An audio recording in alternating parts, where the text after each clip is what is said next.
set the pace when I'm running. I always take what I want and I always give it 100. Don't need a bank, no I'm funded. Play the game like it's nothing. I'm always thankful for something. Don't take for granted, stay humble. Now wake up! It's time to look at the enemy. Look in the mirror if he is no friend to me. It's not working out, maybe it's the chemistry. It's time to break up so I can make a better me. Hello, Miami. Thank you so much for watching 305 Sports Now. I am your host, Will. Once again, I am here in the lovely city of Chattanooga, Tennessee, bringing you coverage of the Miami Hurricanes versus the Ohio State Buckeyes, which will be on December 31st at 7:30. Of course, a New Year's Eve. Very, very, very, very major battle between the two, you could say, indirect rivals to some extent because we don't play each other much, but the fan bases tend to argue with each other a lot in general. We tend to fight a lot for recruits, and there's a major part of history that has these two universities really locking horns and making a lot of drama for it this upcoming December 31st, Wednesday evening. So pretty much what I want to do today is I want to break down both teams, or I give my analysis of both teams. Statistically speaking, I want to go over Jeremiah Smith's comments about the Miami Hurricanes, and then I also want to go over the keys to the game for Miami to be able to defeat the Ohio State Buckeyes, because let's be honest, I really want Miami to win. And I'll be very frank with you. If you guys hate watching me over there in Columbus or wherever you are in the country, I know it's the holidays, you're probably traveling. I can't stand Ohio State. I don't like the university. I think it has a very obnoxious fan base. I'll be very frank with you. And you know darn well, very much well that you were given that national championship back in 2002, because the way at times I've been addressed by you guys in your comments, and I know other podcasters as well, that we speak about you down here, and it bugs you, even though you hoisted that trophy, that we Miami Hurricanes fans still tell you that you didn't earn that national championship that was given to you by a man named Terry Porter back in 2002. So, well, actually 2003, that's when the game was played, but you know exactly what I mean, guys. All right, so that being said, I do want to give Ohio State their due. I'm not going to be like, the Canes, typical, a lot of Canes fans, that say that, Ohio State is overrated. I think they're a very good football team. They lost the Big Ten championship game against a very good Indiana team. Indiana is a very good football team, has a very well-coached football team by Curt Cignetti. I have to give that team credit. Ohio State put up a very good fight, and they do have a lot of talent on both sides of the football. I will not take that away from them.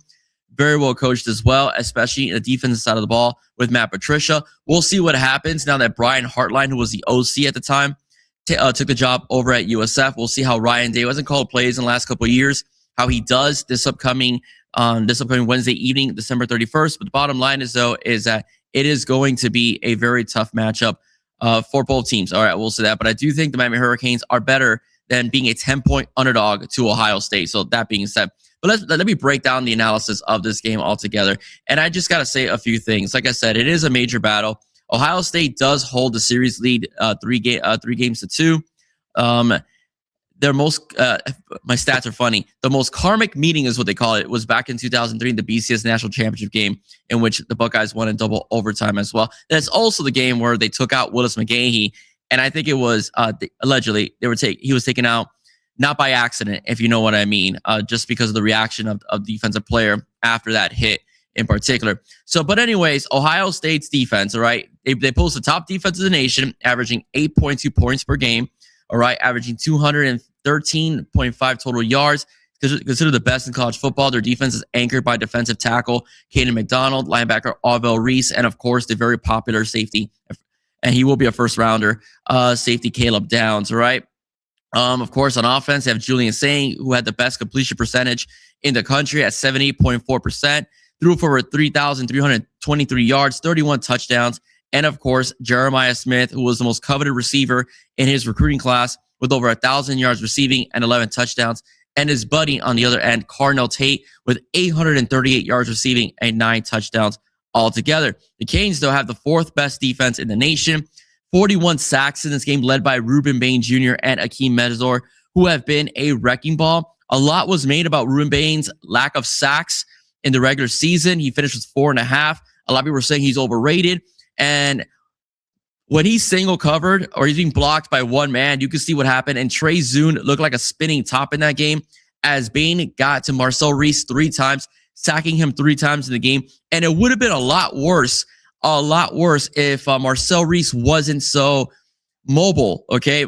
He got sacked 7 times. There should have been 11 sacks in that game, but Marcel Reese was able to escape a few times to gain some positive yards, even though it wasn't much because the Canes held the A&M rushing game pretty well in check, all right? Carson Beck, of course, from Georgia, was the second most accurate passer in the country, all right? Second most accurate passer in the country. And Malachi Toney has been a baller, right? Over 1,200 yards. And Mark Fletcher had 772 yards in the CFP opener. Okay, so I want to go over a little bit as far as some stats go, all right, as well. Let's see if I could break down the Canes a little bit. Okay, so Malachi Toney had 992 yards receiving, 8 touchdowns. Beck, 3,170 yards passing with 26 touchdowns and 10 picks. 4 of those interceptions came against Louisville, which was Beck's worst performance overall as well. Defensively, the Canes have allowed 13 points per game. Again, makes them 4th nationally. Opponent yards per play is 4.5 yards. Okay, and sacks, the team's totaled over 41. They have 14 interceptions this season, returned for 231 yards and 2 pick sixes. Keem Mesidor leads the team with 8.5 sacks, and Bryce Fitzgerald, a true freshman, by the way. We heard that Miami doesn't develop their young guys. I think Tony Fitzgerald and Ruben Bain, Maui Noah will disagree with that. Bryce Fitzgerald, 6 picks, 79 yards returned on those picks as well. So Miami Hurricanes are well equipped pretty much to take on Ohio State this upcoming Wednesday night. And it's going to be a very good battle between those 2 football teams, to say the least. And I really do hope the Canes do come on top. And I do think it will be a dogfight for the whole entire game. One of the main reasons why the Canes did struggle offensively, and it was much of a ground war for Miami against Texas A&M, was the fact that the weather sucked, okay? It was about 30-mile-an-hour winds that day over there in College Station, and it was very apparent because of special teams and when Beck threw the ball deep, how the ball sailed on him a few times. So therefore, it was a ground specialty for the Miami Hurricanes, led by good old Mark Fletcher, who I think will be a key component of this football game against the Ohio State Buckeyes. All right, so moving forward, offensively, Ohio State is no slouch. 34.9 points per game. Okay, total offense, 4,468 yards altogether as well. Julian Sang had 31 touchdowns with 6 interceptions, with over 3,300 yards passing, 78% completion percentage.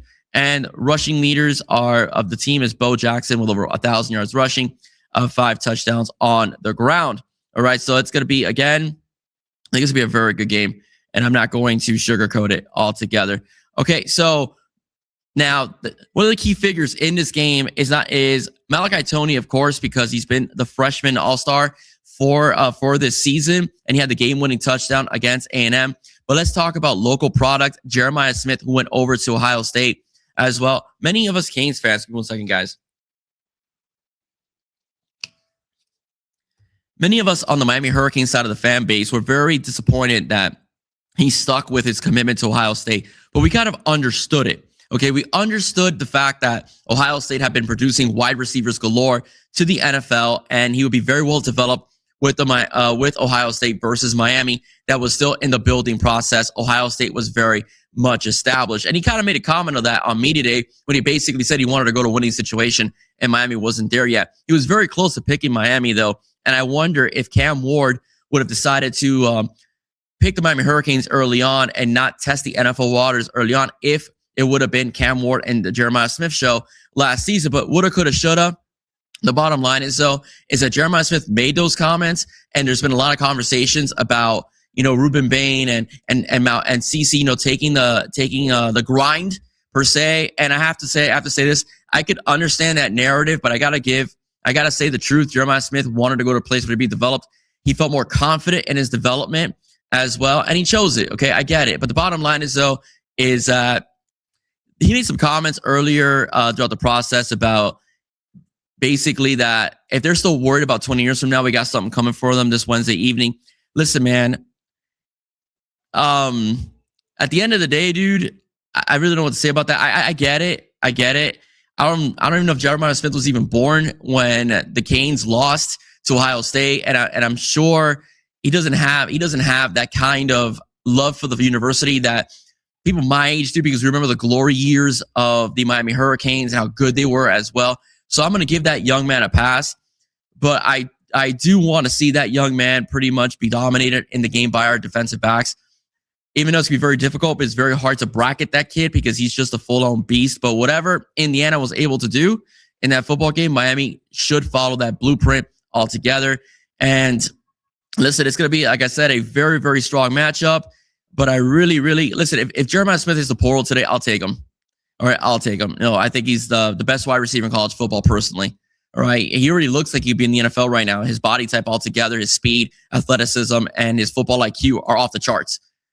Can't deny that. But the bottom line is, though, if he hits the portal today, whatever reason, I'm taking him. All right, I'm totally taking him. So let that being said. But the bottom line, no, this game will not be won with skill position players. It will be won in the trenches. And I do think Miami does hold an advantage in the trenches. And much of the individuals that, even though they may be picking Ohio State, they feel that if Miami could dominate in the trenches, it's going to be a very different ball game. And if you're going to get in a slugfest with the Miami Hurricanes, that is not going to be a good outcome for Ohio State. That's what Texas A&M tried, and they got bully balled for four quarters in that football game. So I do think the Miami Hurricanes hold the position, the best of both worlds, both in the D-line and also in the offensive line as well. Definitely in the offensive line, I think Miami holds a major advantage. In the defensive line, Miami is really, really strong, led by, of course, Bain and Mesidor and the edges, and, of course, the interior with Ahmad Moten, Justin Scott as well, David Blay as well. And everybody in that ball club has been playing very good football. And I wouldn't sleep on the secondary because sorry about that, guys. Woo, sorry. I wouldn't sleep on the secondary because Bryce Fitzgerald's been playing very well. He came in for Zachariah Poyser, had 2 picks in that game in a very, very, very hostile environment and a very potent playoff game, right, as well. So, I mean, we have depth at the defensive back position. We have Xavier Lucas. We have OJ Frederic as well. We have Ethan O'Connor. It's unfortunate Damari Brown can't play, but Jacoby Thomas, Keontae Scott is probably the 3rd best defender on this football team as Miami's true nickel, who's good at pass protection. Pass coverage, and also in stopping the run as well, who's caused turnovers in the running game and has also caused turnovers in the passing game as well. So I think Miami is in very good position to upset the Ohio State Buckeyes. It will be on a neutral field as well. The wind will not be a factor. I think our kicking game is going to look a lot better than it did over at College Station, and I think Carson Beck will have a better game. I do think it'll be a close game, all right? I think it'll be a very close game, and it's going to be a smash mouth affair, but I do think if it ends up being a battle of the trenches where it's going to be bully ball, I do think the Miami Hurricanes hold the distinct advantage. Not only that, they're also battle tested as well, coming off of 2 tough losses this season against Louisville and also against SMU, and having a tough game in a hostile environment over in College Station. I think Miami holds the toughness advantage over Ohio State. If Ohio State gets up early, Miami's in trouble. But if Miami can keep it close and even have a lead, I think the Miami Hurricanes have an opportunity to pull off the upset. All right, ladies and gentlemen. All right, that was a lot to talk about. And I hope you guys enjoy the game this Wednesday night. I know I will. I'll be glued to my television set over here at the hotel. And I do think, ladies and gentlemen, if the Miami Hurricanes could pull off the upset, it's going to be a fun Final Four, as more than likely is a huge possibility. My prediction will be playing the Georgia Bulldogs, Carson Beck's former team, the team in which he transferred to the Miami Hurricanes, in which he was a part of before. All right, ladies and gentlemen, before I go, I just want to remind everybody that this show is sponsored by Fan Outfitters of Pembroke Pines. Yes, Fan Outfitters of Pembroke Pines. If you're looking for Canes gear, Dolphins gear, Heat gear, Inter Miami gear, Panthers gear, FIU gear even as well, go to Fan Outfitters in Pembroke Pines and ask for Anthony, the store manager. He'll take very good care of you. And please do not forget to let him know that Will from 305 Sports Now told you to go shop there. Ladies and gentlemen, have a great day. Enjoy your new year. Be safe. All right. This is my last show of the year. Hopefully it's a successful one, as well as with the Miami Hurricane victory, of course. It's my last show of the year. Everybody, God bless you. Do not forget to like, share, and subscribe with 305 Sports Now. Have a wonderful day, guys. Take care, guys. All about the U. Let's go, Canes. Beat those Buckeyes. Bye-bye, everybody.